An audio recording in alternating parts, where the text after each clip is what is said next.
Good morning, everyone. How are you? ચલો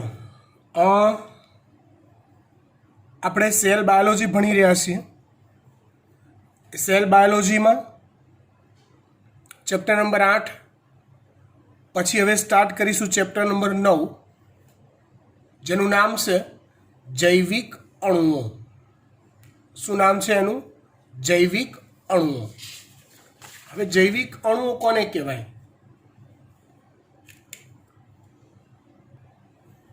તો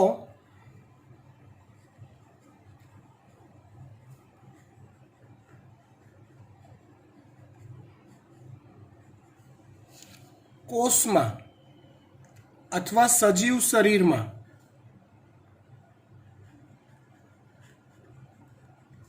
જોવા મળતા અણુઓને જૈવિક અણુઓ કહેવાય. આપણા શરીરમાં, આપણા કોષમાં જે પણ અણુઓ જોવા મળતા હોય એ બધાને જૈવિક અણુઓ કહેવાય છે. જુઓ બેટા, આ જે ચેપ્ટર ખરું ને એ ચેપ્ટર કોષ અને કોષ રચનાઓના ચેપ્ટર કરતાં થોડુંક અલગ રીતે ચાલશે. કારણ ચોપડીની અંદર આની અંદર આપેલી જે થિયરીઝ છે, નો ડાઉટ એ બધી હું કરાવી તો દઈશ જ, પણ એ બહુ જ અધૂરી આપી છે. એવું કહેવાય ને કે કોમ્યુનિકેશન તમારું કનેક્ટિવિટી ના જળવાય એ પ્રકારની છે. એટલે આપણે શું કરીશું કે એ કનેક્ટિવિટી જળવાઈ રહે, કન્સેપ્ટ પરફેક્ટ થાય અને ચોપડીની બધી વાત તમને ખબર બી પડે. આવા ટ્રાય બેઝ પર જઈશું આપણે. બરાબર? મતલબ અહીંયા હું બધું જ, આપણે અત્યાર સુધી શું કર્યું કે ચોપડી પ્રમાણે જ ભણ્યા. એક્સ્ટ્રા જે વધારાનું હતું સમજાવવાનું એ અલગ પેજમાં જોયું. અહીંયા થોડુંક ચોપડી કરતાં વધારાનું, થોડુંક નહીં ઘણું બધું વધારાનું ભણાવવું પડશે ને, એ પણ ફેર વર્કમાં હોમવર્ક તરીકે. રાઈટ? ઓકે. સજીવ શરીરમાં જોવા મળતા બધા જ અણુઓને જૈવિક અણુઓ કહેવાય. જો જૈવિક અણુઓ બે પ્રકારના હોય, એક અકાર્બનિક અને બીજા કાર્બનિક. અકાર્બનિક અને કાર્બનિક. તો જુઓ, કાર્બનિક કોને કહેવાય?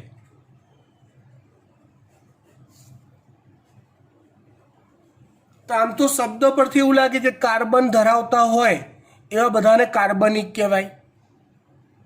ના, એવું ના હોય. કાર્બન, હાઇડ્રોજન, ઓક્સિજન મુખ્યત્વે ધરાવતા હોય તેવા અણુઓને કાર્બનિક અણુઓ કહેવાય. મતલબ આ ત્રણ સિવાય ચોથું, પાંચમું, છઠ્ઠું કોઈ તત્વ હોય તો ચાલે, પણ મુખ્યત્વે કાર્બન, હાઇડ્રોજન અને ઓક્સિજન હોવા જોઈએ. જેમાં જે અણુઓ વચ્ચેના જે બંધ હોય, પરમાણુઓ વચ્ચેના જે બંધ હોય એ બંધ કાર્બન કાર્બન વચ્ચે હોય, કાર્બન હાઇડ્રોજન વચ્ચે હોય અને કાર્બન ઓક્સિજન વચ્ચે હોય. તો આવા સંયોજનને કાર્બનિક અણુ કહેવાય છે. એ સિવાયના બધા અણુઓને અકાર્બનિક કહેવાય છે. દાખલા તરીકે હું વાત કરું CO2ની, કાર્બન ડાયોક્સાઇડ, તો સી એટલે કાર્બન આવ્યો, તો આ કાર્બનિક છે? ના, CO2 એ અકાર્બનિક છે. ખબર પડી ગઈ હું શું કહેવા માંગુ છું? એ ડન. ચલો, જૈવિક અણુઓ બે પ્રકારના હોય, અકાર્બનિક અને કાર્બનિક. અકાર્બનિક એટલે આપણા શરીરમાં બે પ્રકારના અણુઓ જોવા મળે છે. અકાર્બનિક અણુઓમાં એક તો પાણીનો સમાવેશ થાય, અને વિવિધ ખનિજ પોષક તત્વોનો સમાવેશ થાય અને એ ખનિજ પોષક તત્વોના આયનો હોય કાં તો એના વિવિધ સંયોજનો હોય.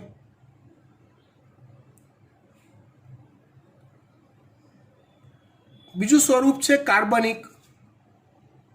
કાર્બનિક જૈવિક અણુઓને એના કદને આધારે અથવા એવું કહી શકાય કે એના અણુભારને આધારે બે જૂથમાં વહેંચવામાં આવે છે. શેને આધારે?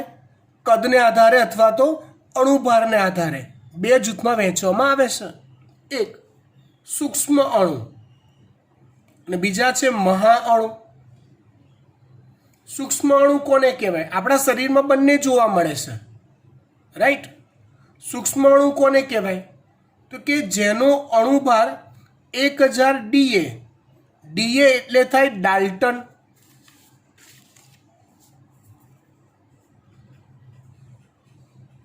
DA એટલે થાય ડાલ્ટન. અણુભાર માપવાનો એકમ છે.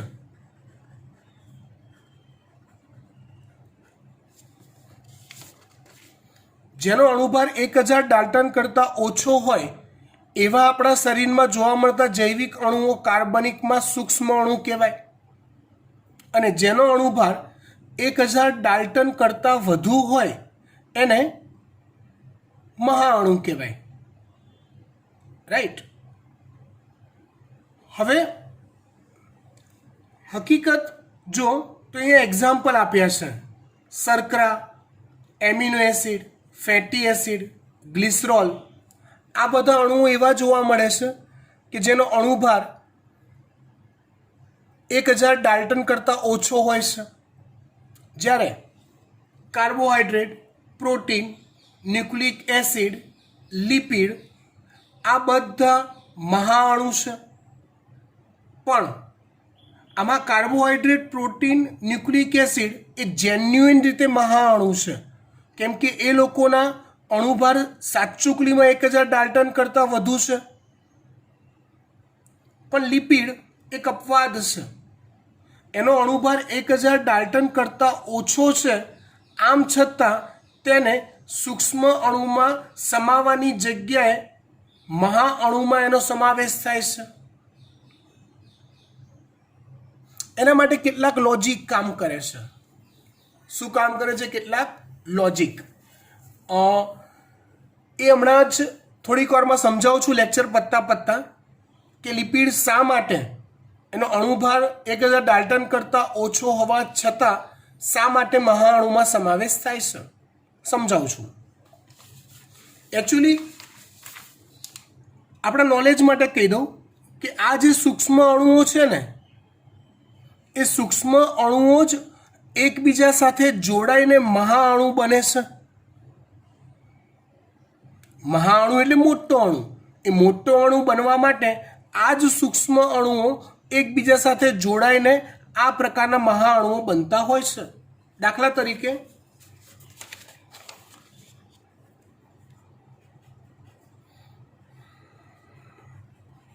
કાર્બોહાઈડ્રેટની વાત કરીએ તો એના જે મહાઅણુ હોય એને પોલિસેકેરાઇડ કહેવાય.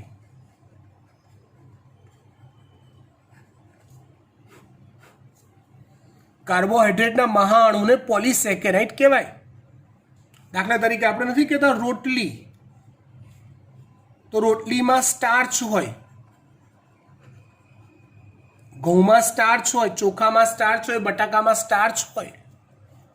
તો એક પ્રકારનો કાર્બોહાઈડ્રેટ છે જેમાં સ્ટાર્ચ આવેલો હોય, જે એક પ્રકારનું પોલિસેકેરાઇડ છે. જો અહીંયા પોલી અને સેકેરોઝ આવા બે શબ્દ સમાયેલા છે. પોલી અને સેકેરોઝ. જ્યાં પોલીનો અર્થ થાય અસંખ્ય, સેકેરોઝનો અર્થ થાય શર્કરા. એટલે શર્કરાના અસંખ્ય અણુઓ એકબીજા સાથે જોડાઈને કાર્બોહાઈડ્રેટનો પોલિસેકેરાઇડ બનાવે છે. એટલે કાર્બોહાઈડ્રેટમાં મહાઅણુ પોલિસેકેરાઇડ હોય જે બનવા માટે વપરાતા સૂક્ષ્મ અણુ શર્કરા હોય, ખાસ કરીને ગ્લુકોઝ હોય. શર્કરા હોય, ખાસ કરીને શું હોય? ગ્લુકોઝ હોય. ઇન શોર્ટ, આ સૂક્ષ્મ અણુના અસંખ્ય અણુઓ એકબીજા સાથે જોડાઈને જે મોટો અણુ બનાવે એને પોલિસેકેરાઇડ અથવા કાર્બોહાઈડ્રેટની ટાઈપ કહેવાય છે. એવી રીતે સૂક્ષ્મ અણુ છે એમિનો એસિડ. સમજો બરાબર. આ બધું ડિટેલમાં હું સમજાઈશ, બધું જ, ચિંતા ના કરશો. સૂક્ષ્મ અણુ છે એમિનો એસિડ, તો એવા એમિનો એસિડના અસંખ્ય અણુઓ એકબીજા સાથે જોડાઈને બનાવે છે પ્રોટીન.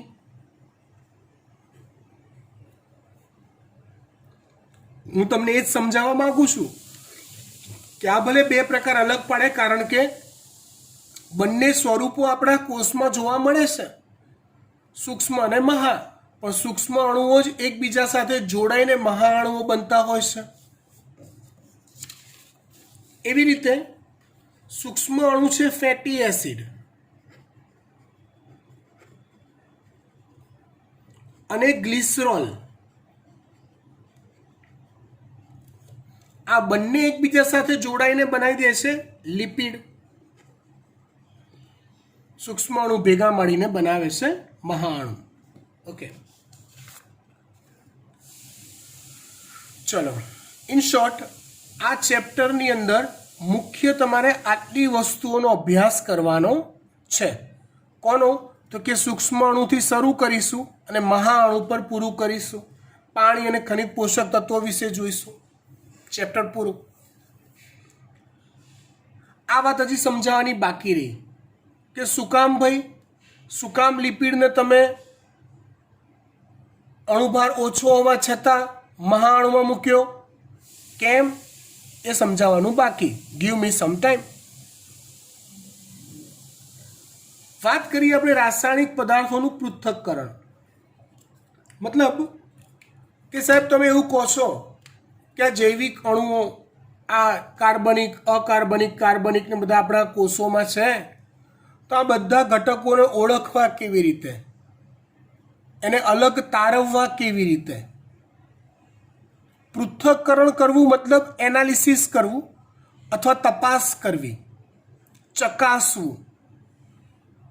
હું તમને એવું કહી દઉં કે ભાઈ આપણા કોષોમાં આટલા કાર્બનિક અણુઓ આટલા આટલા છે, આટલા અકાર્બનિક અણુઓ છે, તો તમે એમને સ્વીકારી લેશો? ના. તમે સાયન્સના સ્ટુડન્ટ છો, તમે સ્વીકારશો નહીં. તમે એનું પૃથ્થકરણ કરવા ટ્રાય કરશો. તો કેવી રીતે કરવું એની અહીંયા કેટલીક મેથડ આપેલી છે, જે ટેક્સ્ટબુક પ્રમાણેની થિયરી છે. આ મેં રેન્ડમ ચલાવ્યું, પણ આ થિયરી છે. રાસાયણિક પદાર્થોનું પૃથ્થકરણ. રાસાયણિક પદાર્થોનું પૃથ્થકરણ એટલે શું? તો કે જૈવિક અણુઓ, એટલે કે કોષમાં જોવા મળતા જૈવિક અણુઓને મારે એકબીજાથી અલગ તારવવા છે અને એને ઓળખવા છે. કોષમાંથી એને અલગ તારવીને ઓળખવા કેવી રીતે? તો એને આપણે નામ આપીએ છીએ રાસાયણિક પદાર્થોનું પૃથ્થકરણ. શું કરવું પડે એના માટે? તો કે સૌથી પહેલાં કોઈ પણ જીવંત પેશી લઈને ખલદસ્તા એટલે ઓલું ખલ અને દસ્તો, ઓલું ઉપરથી આપણે વાટતા હોઈએ ને, ઓલી મમ્મી ચામાં નાખવા ઓલું ઇલાયચી નાખતી હોય ચામાં, તો 2-3 ઇલાયચી લઈ ને એક નાનકડો આવો ખલ હોય અને દસ્તાથી એને ટીપી, એને ફોડી અને પછી ચામાં નાખે. ઓલા ઋષિ મુનિઓ કે તમે એવું જૂના જમાનાની સિરિયલ હોય, મતલબ એ ટાઈમની ઓલી ઔષધિ આપવા માટે પાંદડા વાટે, તમે જોયું હોય તો એ વાટવાની જે વસ્તુ છે ને એને ખલદસ્તો કહેવાય. Okay, done. અને એવું નથી તો મિક્સર, આપણા ઘરમાં મિક્સર હતો એ બી ની મદદથી કોઈ પણ જીવંત પેશી લો, એને ખલદસ્તા કે મિક્સચરની અંદર એડ નાખો, જોડે ટ્રાયક્લોરો એસિટિક એસિડ ઉમેરો. શું ઉમેરો? Trichloro acetic acid. એનું અણુસૂત્ર Cl3CCOOH છે. આ અણુસૂત્ર લખાય આ રીતે. બાકી એની રિયલ ગોઠવણ કંઈક આવી હોય છે. એની રિયલ ગોઠવણ કંઈક આવી હોય.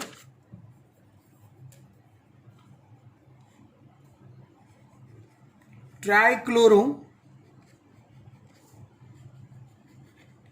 Acetic acid.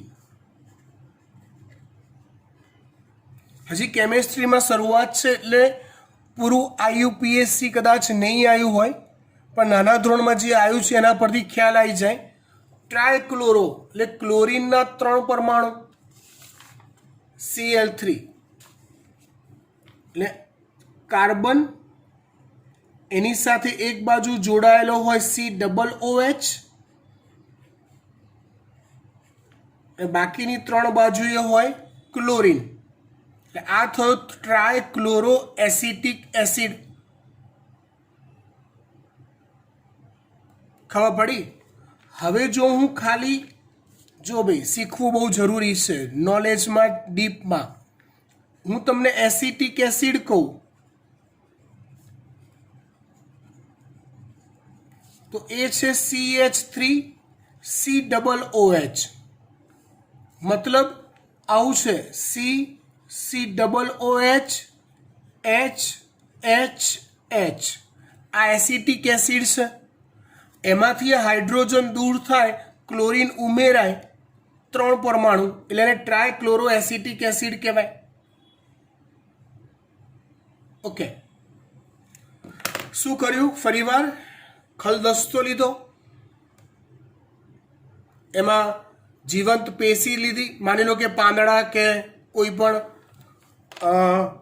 કોઈક વ્યક્તિના શરીરમાંથી ચપ્પુ લઈ માંસનો લોચો કાઢીને એ બી નાખી શકાય. જીવંત કોષોમાં રહેલા અણુઓ જોવાશે માટે ખલદસ્તામાં લીધા.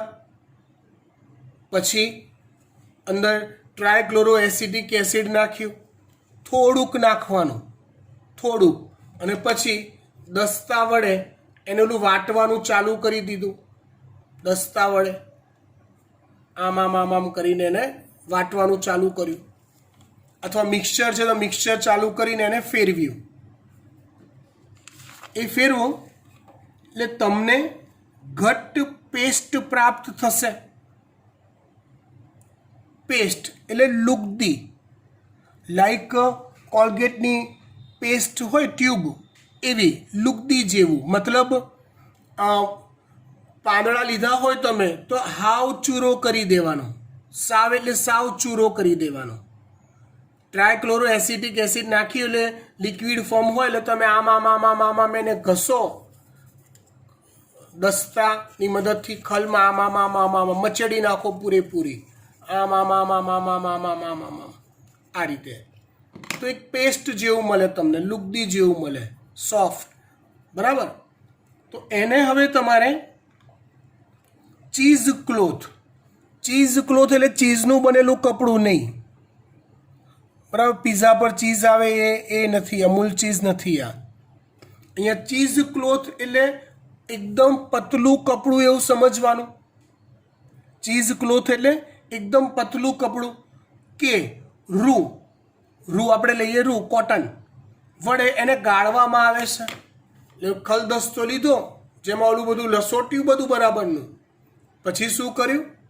તો પછી એક બીજું વાસણ લેવાનું, એક બીજું વાસણ સમજો, ઉપર ઓલું રૂ પાથરી દો, કાં તો એકદમ પતલું કપડું પાથરી દો, અને ઓલું જે હતું ખલદસ્તામાં વાટેલું એને એની મદદથી ગાળી લો. આમ કરીને તમે ઇમેજિનેશન કરી શકશો. એ ગાળશો એટલે શું થશે? ગાળશો એટલે એવું થશે કે તમે જે અણુઓ તમને અંદર મળશે ને એમાંથી જે એસિડ દ્રાવ્ય હશે સમજો, તમે ટ્રાયક્લોરો એસિટિક એસિડ લીધો છે, એમાં જે એસિડ દ્રાવ્ય હશે ને એ ઓલા કપડાં કે રૂમાંથી ગળાઈને અંદર પાત્રમાં જતું રહેશે, અને જે ન ગળાયું હોય એવું ઉપર ઘટ્ટ સ્વરૂપ રહેશે. તમે ઇમેજ કરો, ખ્યાલ આવી જશે. શું કર્યું? ખલદસ્તો, પેસી લીધી. પેલું મમ્મી કોથમીરની ચટણી કેવી રીતે બનાવે છે? કેવી રીતે બનાવે? કોથમીર મરચાંની ચટણી બનાવવાની હોય તો કેવી રીતે બનાવે? એ જ મેથડ છે, એ જ મેથડ. પણ અહીંયા ઓલું મમ્મી કોથમીર મરચાંની ચટણી બનાવવા માટે પાણી નાખે, અહીંયા acetic acid, trichloro acetic acid નાખ્યો, બરાબર. પછી ગાળ્યું તો કેટલોક ભાગ ગળાઈને નીચે જતો રહેશે, કેટલોક ઉપર રહેશે, બરાબર. અહીં બે નિષ્કર્ષણ પ્રાપ્ત થાય છે. એક ભાગ કે જે એસિડમાં દ્રાવ્ય હોય છે, એક ભાગ કે જે એસિડમાં દ્રાવ્ય હોય તેને ગારણ કે એસિડ દ્રાવ્ય ભાગ કહે છે, જે ગળાઈને તળિયે જતું રહેશે. અને બીજો ભાગ અવશેષ કે અદ્રાવ્ય સ્વરૂપે ઉપર રહે છે, બરાબર.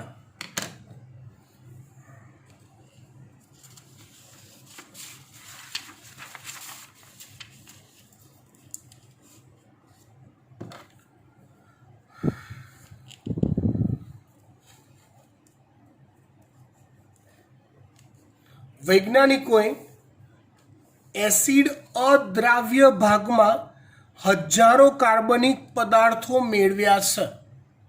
મતલબ ગળાયા વગરનો જે ભાગ ઉપર રહ્યો ને, રૂની ઉપર, એ ભાગનું અવલોકન અલગ અલગ રીતે કરવામાં આવે, તેમાં હજારો કાર્બનિક પદાર્થો વૈજ્ઞાનિકોએ મેળવેલા છે. કોઈ પણ નિતારણમાં, મતલબ નિતાર કર્યા પછી, ગાળ્યા પછી રહેલા વિશિષ્ટ રસાયણને અન્ય રસાયણથી અલગ કરવા માટે જુદી જુદી પદ્ધતિઓનો ઉપયોગ થાય છે. જે આગળના ધોરણોમાં તમે જેમ જેમ પ્રેક્ટિકલ કરતા જશો તેમ તેમ આવશે. ઇવન તમારે 11-12ની અંદર પણ બાયોકેમિસ્ટ્રી એટલે કે બાયોલોજીના જ પ્રેક્ટિકલમાં કાર્બોહાઈડ્રેટની કસોટી, લિપિડની કસોટી, પ્રોટીનની કસોટી, એવી કસોટીઓ અલગ અલગ આવે છે, તમે શીખશો એમાં પ્રેક્ટિકલમાં. પણ ઇન શોર્ટ, મારે કાર્બનિક દ્રવ્યો મેળવવા છે તો મારે પેશીનું આ રીતે વાટી નિતાર તારવી ઉપરનો જે ભાગ રહ્યો એ અલગ કરવો પડે. પછી એ ભાગમાં હજારો પ્રકારના કાર્બનિક પદાર્થો હોય, એમાંથી તમારે કયા પદાર્થને અલગ તારવવો છે કે અલગ ઓળખવો છે. જેને તમારે અલગ તારવવો હોય કે જેને તમારે અલગ ઓળખવો હોય, એ દરેકની અલગ તારવવાની કે અલગ ઓળખવાની મેથડ અવેલેબલ છે. એ રીતે તમે દરેક ઘટકને બીજા ઘટકોથી અલગ તારવી શકો છો.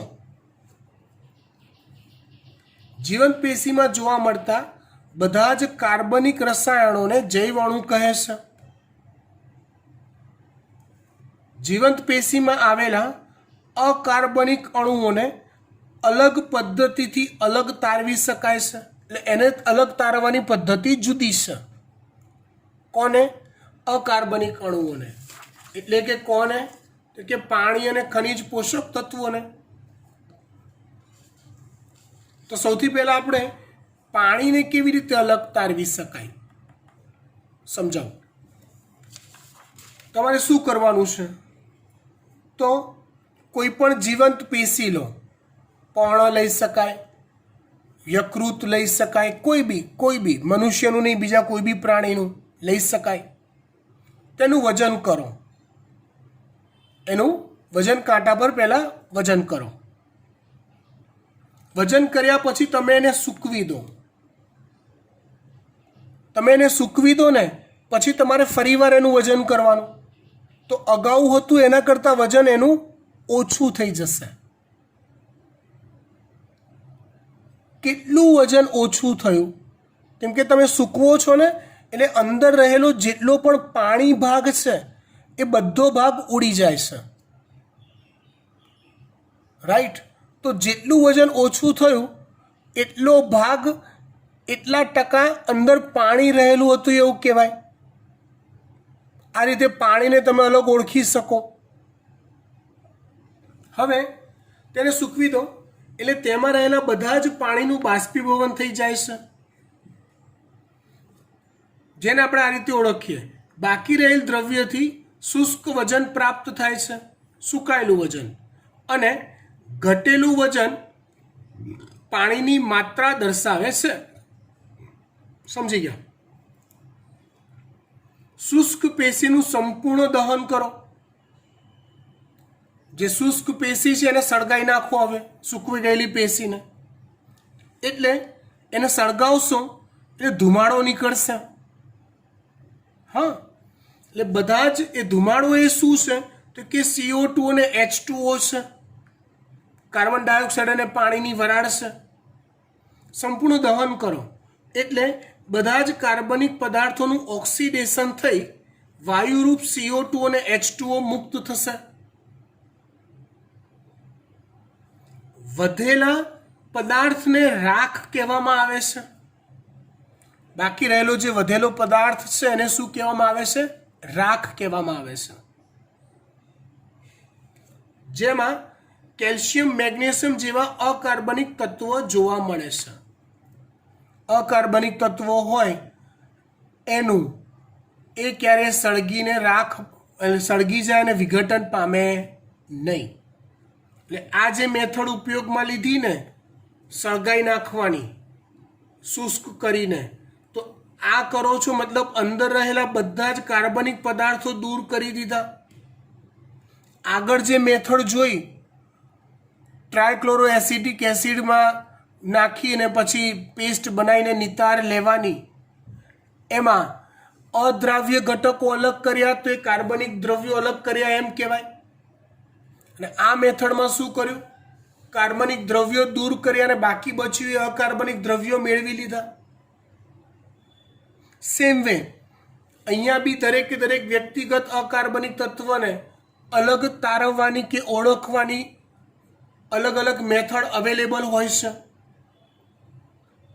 આ જે પદ્ધતિ છે તેને તત્વીય પૃથ્થકરણ કહે છે, જેનાથી હાઇડ્રોજન, કાર્બન, ઓક્સિજન, ક્લોરીન જેવા તત્વોની હાજરી જાણી શકાય છે.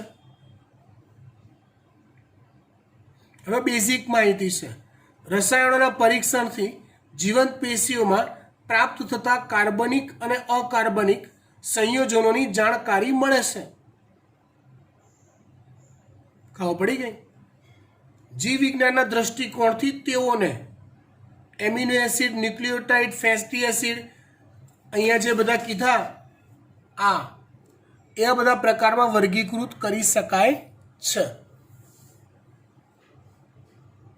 ખબર પડી ગઈ વાત? ડન. હવે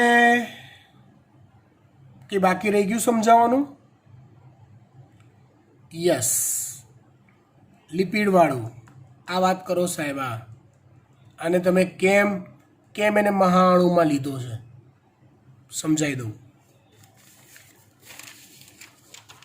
જો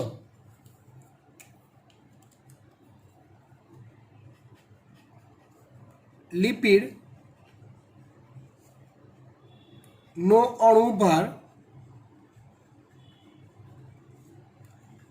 800 ડાલ્ટન કરતા ઓછો હોય છે. આમ છતાં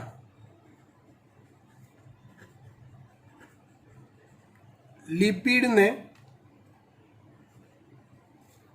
મહાઅણુઓના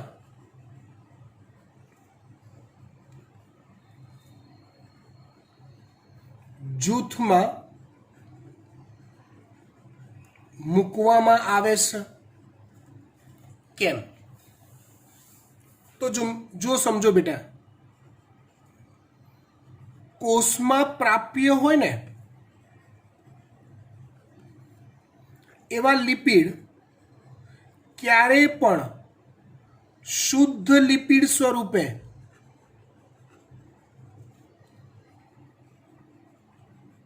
હોતા નથી, પ્યોર લિપિડ નથી હોતા. તમે જ યાદ કરો ને યાર, આપણે આની આગળનું ચેપ્ટર જોયું હે, એમાં ચલો હું તમને પૂછું, કોષરસ પટલ શેનો બનેલો છે? લિપિડ. હા હા હા, પણ કયો લિપિડ? ફોસ્ફોલિપિડ. યાદ છે? એવું બીજું ખબર છે, ઓલું ગોલ્ગી કાંઈ સ્વતંત્ર રીતે કોનું સંશ્લેષણ કરે છે? તો તમે કહેશો ગ્લાયકોલિપિડ, રાઈટ. શુદ્ધ લિપિડ સ્વરૂપે હોતા નથી, તે અન્ય ઘટકો સાથે સંયોજિત અવસ્થામાં જ હોય છે.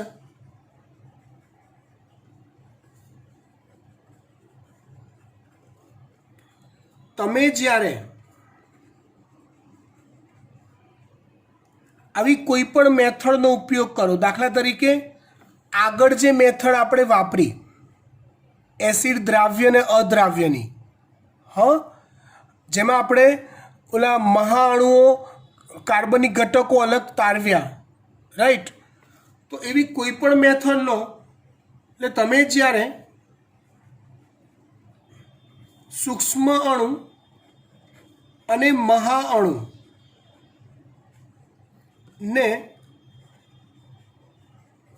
અલગ તારવવાની કોઈ પદ્ધતિ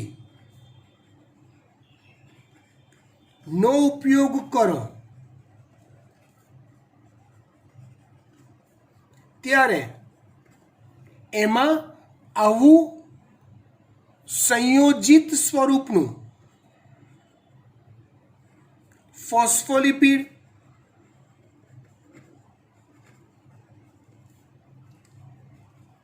ગ્લાયકોલિપિડ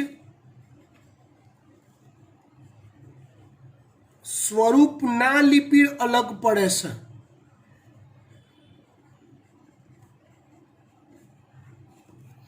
જેનો અણુભાર વધુ હોય છે. એટલે લિપિડ જે જૂથમાં અલગ પડે છે પ્રેક્ટિકલી, લિપિડ પ્રેક્ટિકલી જે જૂથમાં અલગ પડે છે એ પ્રેક્ટિકલી એ જૂથ છે મહાઅણુઓનું, માટે મહાઅણુમાં સમાવેશ કરાય. પણ પ્યોર લિપિડ એ કોષમાં હોતો નથી, શુદ્ધ લિપિડ. પણ જો તમે પ્યોર લિપિડનો અણુભાર જુઓ, શુદ્ધ લિપિડનો, તો એ 800 ડાલ્ટન કરતાં ઓછો છે. પણ આ થિયોરિટિકલ વાત થઈ, પણ પ્રેક્ટિકલી બીજા જે ઓછો અણુભાર ધરાવતા અણુઓની જોડે લિપિડ ક્યારેય મળતો નથી. જેટલા બી પ્રેક્ટિકલની મેથડ કરો એમાં લિપિડ પોતે બીજા મહાઅણુઓની જોડે જોડે લાઈનમાં ઊભો રહી જાય છે. કેમ ભાઈ તું અહીંયા ઊભો રહી ગયો? તો કે મારો અણુભાર વધારે છે. અને ખરેખર વધારે હોય છે, કેમ કે લિપિડ નથી, ફોસ્ફોલિપિડ છે જેનો અણુભાર વધારે છે. બીજું ઘટક સંયોજાયું એટલે અણુભાર વધી ગયેલો છે. ગ્લાયકોલિપિડ છે જેનો અણુભાર વધારે છે. વાત સમજ પડી? એટલે લિપિડનું સ્થાન મહાઅણુ તરીકે કે સૂક્ષ્મ અણુ તરીકે વિવાદાસ્પદ છે. ચલો આપણે એને થિયોરિટિકલી સૂક્ષ્મ અણુમાં મૂકી દીધું. લિપિડને થિયોરિટિકલી આપણે સૂક્ષ્મ અણુમાં મૂકી દઈએ અને પ્રેક્ટિકલ કરીએ, તો એક પણ પ્રેક્ટિકલ એવો નથી, નોટ અ સિંગલ, કે જેમાં લિપિડ સૂક્ષ્મ અણુમાં બીજા સૂક્ષ્મ અણુઓની જોડે જોડે રહેતો હોય. ના, એ મહાઅણુની જોડે જ રહે છે. એટલે એઝ ઓન પ્રેક્ટિકલ બેઝ એ મહાઅણુ છે, કેમ કે પ્યોર લિપિડ નથી એટલે. પણ થિયોરિટિકલી પ્યોર લિપિડ જો તમે જોવા જાઓ તો એનો અણુભાર કેવો છે? ઓછો છે, માટે એ સૂક્ષ્મ અણુ કહેવાય. પણ એને મૂકવામાં ક્યાં આવે છે? મહાઅણુની અંદર મૂકવામાં આવે છે. ખબર પડી ગઈ વાત? ઓકે. મેં આગળ કીધું એમ ચેપ્ટરની સિક્વન્સ આપણે બદલીશું. આ ચેપ્ટરમાં ચોપડીના ક્રમમાં નહીં ભણાવીએ, કેમ કે એ પ્રમાણે ભણાવીશું તો ચેપ્ટર બહુ જ અઘરું થઈ જશે. સિક્વન્સ બદલી અને એકદમ સહેલું કરી દઈશું. પણ હા, આ ચેપ્ટરનું મહત્ત્વ તમને કહી દઉં. તમને જો ખ્યાલ હોય તો મેં નીટ માટે તમને સમજાયેલું કે દરેકે દરેક ચેપ્ટરને ડીપમાં પૂરેપૂરું સમજવું જરૂરી છે. આ ચેપ્ટરની અંદર જેટલા બી કન્સેપ્ટ આવે છે ને, એ કન્સેપ્ટ ટોટલ તમારો નીટનો કોર્સ કહું ને તો એ કોર્સના 30 થી 35%, હું ઓછા બોલ્યો, એનાથી બી વધારે ટકા ચેપ્ટર્સમાં આ ચેપ્ટરનો કોઈક ને કોઈક કન્સેપ્ટ આવે છે. ઇવન જો તમને કહું પાચન તંત્ર મનુષ્યનું સમજો, ઉત્સર્જન તંત્ર મનુષ્યનું, બરાબર. પછી તમે વિચારો વનસ્પતિની દેહધાર્મિક ક્રિયાઓ, પ્લાન્ટ ફિઝિયોલોજી જેને કહેવાય, એની અંદર બધે ઇવન તમે નહીં માનો જીનેટિકમાં પણ આ ચેપ્ટરનો કન્સેપ્ટ આવતો હોય છે. એટલે આ ચેપ્ટર તમારું જેટલું પાક્કું, આ ચેપ્ટર જેટલું તમારું પરફેક્ટ, એટલું ઓલા બધા યુનિટ પર એની અસર પડશે. એટલે કદાચ જો અત્યાર સુધી આપણે રમતમાં કાઢ્યું હોય, ઢીલું નબળું પડે મૂકેલું હોય આપણે, તો હવે આપણે જાગી જઈએ, બરાબર. પરફેક્ટ આવડવું જોઈએ આ ચેપ્ટર. અને માટે જ આ ચેપ્ટર હું ટેક્સ્ટબુક પ્રમાણે નહીં, વધુ ડીપમાં ચલાવું છું.